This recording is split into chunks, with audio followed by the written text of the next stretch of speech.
એટલે ઓલી બેનપણીને ખબર પડી ગઈ કે આનો ધણી તેડવા જ આવતો ને એને જોઈ ગઈ લાગે, એનો હરખે હતો મોઢા ઉપર અને ભેલી મર્યાદા હતી, બોલાય નહીં. અને શું કે છે ઓલી બેનપણી કે અમથા અમથા બેની બા મલકી જાય, નક્કી માં રગડે કોક મહેમાન આવે. અમથા અમથા બેની બા મલકી જાય, નક્કી માં રગડે કોક મહેમાન આવે.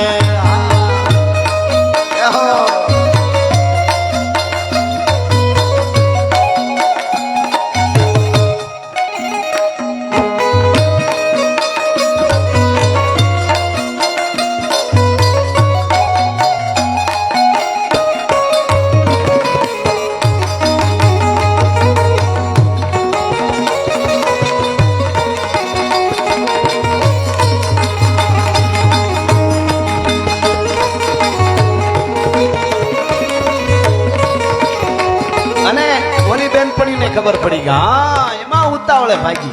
પછી મીઠી મસ્કરી કરે ને બેનપણી હોય એટલે પછી શું કે ખબર, હાલવા જાય પણ હાલી શકે નહીં. આહા શું સાહેબ મર્યાદાઓ, તાકાત તમે જુઓ. આજ કોઈ બેન દીકરીએ જીન્સ પહેર્યું હોય, ટી શર્ટ પહેર્યું હોય તો ખરાબ છે એવી વાત નથી મારી, પણ રૂડા એમાં લાગે. બાકી પવિત્ર દીકરીઓ એમાંય હોય છે, એ બધી પવિત્ર હોય છે. અને અદ્ભુત મા બાપ નહીં, કુટુંબ નહીં, આખું દેશ ગૌરવ લે એવી ઘટનાઓ, એવી આ દેશની દીકરીઓ આજ પણ કામ કરે છે. પણ રૂડા આમાં લાગે એ વાત પાકી છે. આમાં હમું નમું ન થવું પડે, આમાં ધ્યાન રાખવું પડે. આમાં તમે આમ નિરાતે બેહી શકો એમ મારું કહેવાનું રૂડા. એટલે આમાં કે છે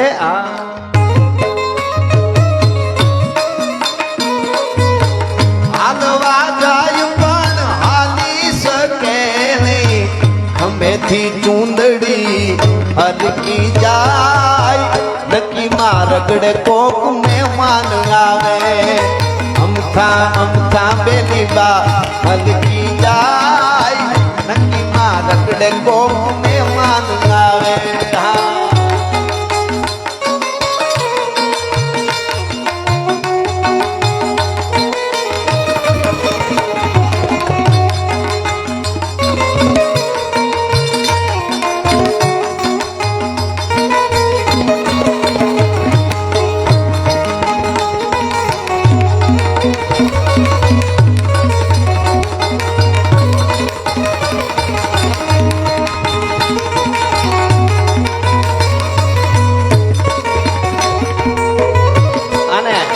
મર્યાદાથી હાલે છે, માણસ હાલી શકે નહીં, ખંભેથી ચૂંદડી હરકી જાય. અને એ પણ અહીંયા આજે કોઈ બેન દીકરી અભ્યાસ કરતી હોય, નોકરી કરતી હોય તો એને ફાવે કમ્ફર્ટેબલ એવા પહેરવા જોઈએ, એમાં કોઈ વાંધો નહીં.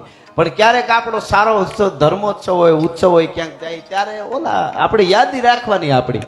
પણ એ દીકરી દીકરી છે અને જેની નજરમાં ફેર હોય ને એને કપડા ખરાબ દેખાય, એક સીધી વાત છે. હા પણ હવેની કડી મને ગમે, સાંભળજો.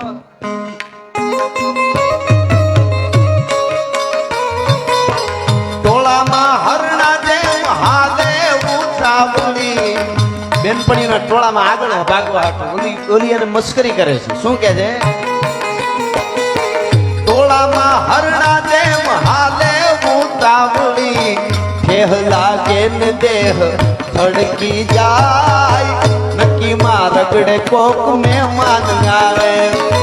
અમથા અમથા બેની બા મલકી જાય, નક્કી માં રગડે કોક મહેમાન આવે. અમથા અમથા બેની બા મલકી જાય, નક્કી માં રગડે કોક. આ બધા ગીતો મને તમને આમ કંઈક આપે, આપણા ગીતો છે. અને હવે ઈ બધા ગીત લીધા તો તમારે એક ફરમાઈશ એ ગીત લેવું, પણ એની પેલા લગ્ન ગીત લઈ લો. યુવાધન બેઠો છે ને ઘણો એકાદું. હા કારણ કે આપણા લગ્ન ગીત મંત્ર જેવા છે. હા મજા આવે. એક ઊંખડું ને એક કડી મને ગમે છે એટલે સાંભળજો. કેવી સરસ. જો લગન પેલા ભાઈ ને કોઈ પોપટ જેવી બોલી નો કી, પોપટ જેવી બોલી વરરાજો થાય પછી જ કી. પોપટ જેવી શું કામ ખબર? પછી ઘરના કે એમ જ બોલશે એમ હા પછી એમ બોલવાનું એટલે મારા તે વીરની પોપટ હરખી બોલી પંખી પ્યારા લાગે મારા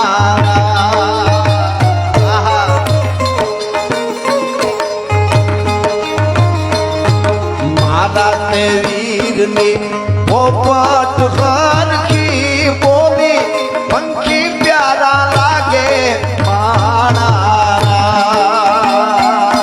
પંખી પ્યારા લાગે મારા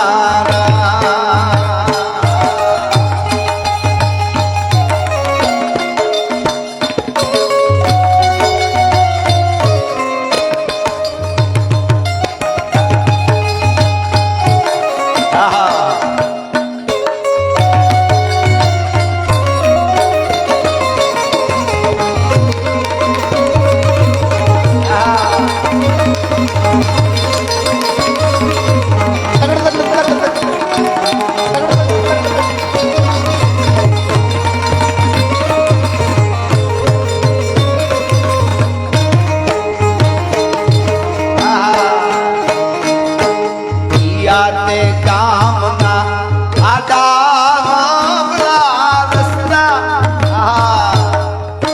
મોડું વરરાજો હોય ને વરરાજો એને જાનને પૂગતા વાર લાગે ને એટલે સામેથી ચિંતા વ્યક્ત કરે હજી કેમ નહીં આવ્યો એમ એટલે પૂછે મારા તે વીરને એના મામાએ પૂછ્યું મામા ને હરા મોડી જાન આવે ને એટલે મારા તે વીરને એના મામાએ પૂછ્યું ભાણેજ કેમ મોડા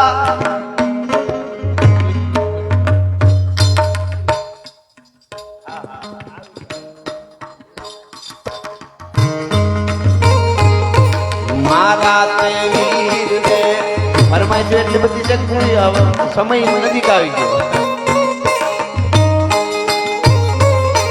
મારા તે વીરને એના હરાએ પૂછ્યું ભાણેજ કેમ મોડા